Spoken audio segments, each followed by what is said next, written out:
The key to being rich isn't by making more money.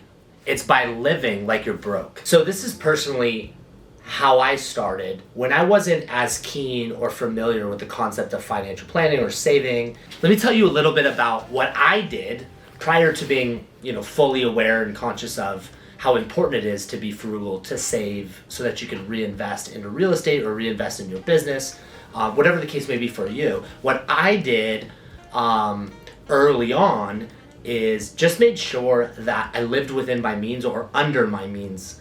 If, let's say, I got a promotion or earned a large piece of business, immediately it's common for people to go out and either purchase a new vehicle or, increase their standard of living equal to or greater than the additional dollars that came in. And instead, what I did was kept my lifestyle exactly the same, saved it, and now we're able to reinvest it into the business. We're able to invest in real estate specifically. So I'm sure you already know, but I always think it's extremely important to set that reminder of ways in which you can save. I'll give you a couple of examples or a couple of tips. First and foremost, like I said, live under your means. Spend a lot less than you make. Another example could be, meal prepping or going to the grocery store and picking up ingredients and setting aside lunches and dinners. And, I know going out to restaurants, although it's a great experience, if you minimize the amount to which you do that, whether it be once every few weeks instead of every couple of nights, it's really going to add up in the long run. I think going out to the bars is another way to save. Maybe not do that as often. I think you'll also find beneficial that you'll wake up and you'll be a lot more productive if you don't go out the night before. Another example could be, if you live close to your work, you could always bike. Always consider, a Prius versus, a gas guzzler. There's a lot of different ways that you can do that. Another thing that's really important early on or at any stage is to make sure that you're in an environment where you can learn, that you're surrounding yourselves with mentors. A great quote I really like is, you're the average of your 5 closest friends. So what that means is, surround yourself with people that are like-minded, that have common goals, that aspire to make something of themselves. And you'll find that by doing that, you will continue to excel, have mentors, learn, and remain coachable. Because as you continue to grow and create your own path, especially professionally, what I've found is that there's really not a lot of ways to reinvent the wheel. It's really just taking mentorship, taking advice, letting somebody or a small business create the path or carve the way, and then you follow. Do something similar, and then just have your own flair, your own spin to it, and make it authentic in that way. Find yourself in an environment where stuff is happening. Find yourself in a position to network that way. When there's a lot going on, you're meeting friends of friends and referrals and, so-and-so does this, as long as you're in your field, any networking could be favorable or positive. You're also going to be able to, with those around you, be inspired by them, the ability to then replicate what they're doing in your own field, So if you're in the field of real estate, obviously go to Southern California. If you want to be in filmmaking, go to Los Angeles. I mean, that example reigns true in what's being said.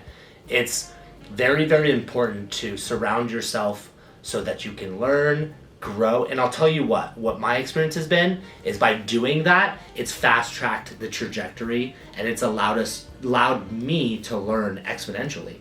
One other tip is to never decline the first invite. Always say yes, especially right away. Even if it's not something that, looking back was really that productive or beneficial, you're at least putting yourself into that environment of what opportunities may arise from that.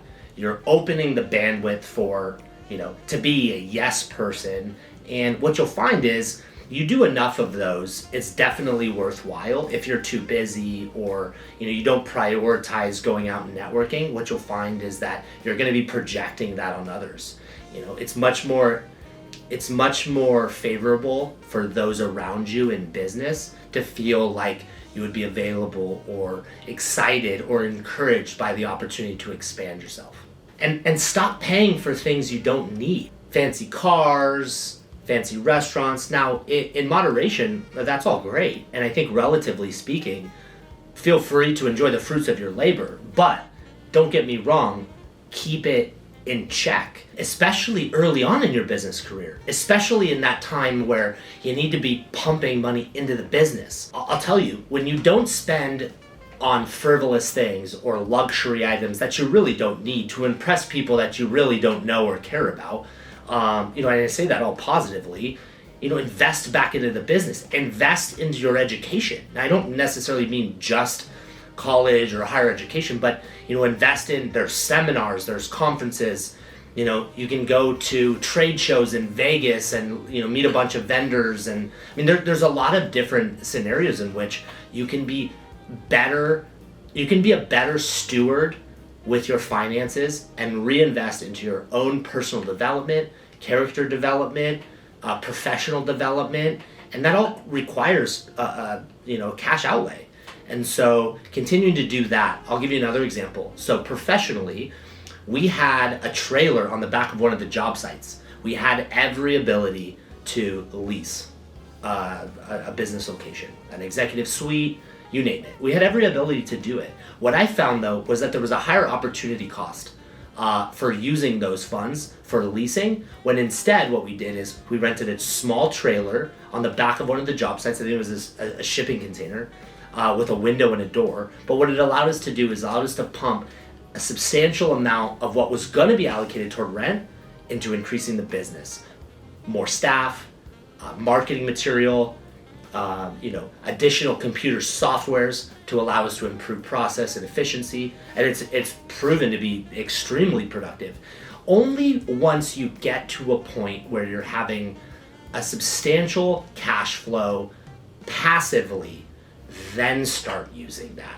And I mean this all relatively speaking, but then start using it. For the most part, when in doubt, stay true to living in your means, remaining frugal, and put as much as you can into personal, professional, and character development. So take all that money that you're putting into things that you don't need and invest it in yourself and increase your earning potential that way. So how has this changed after having a lot more time being aware and mindful of all of this? I would say first and foremost, it's only made it just more concrete. It's made it more obvious how important it is, because what I've found is, it's a long tail approach. It's a long time horizon. So I'm starting to see the fruits of having saved years ago and so on and so forth. I'm seeing the value in that because I'm now finally having the fruits of that labor. I think also looking back, I'm more aware of it for those around me. So I'm able to be a positive influence on those around me and encourage them to do the same. And I preface it with, I'm not suggesting that you do anything that I wouldn't do myself. So that's been really awesome to have a positive impact on those around me. Another option is why not spend a little bit of money on somebody else? I think what you'd find is you'd find a lot more purpose and fulfillment that way. So remember, the key to earning and building sustainable wealth isn't by making more money. It's by living like you're broke.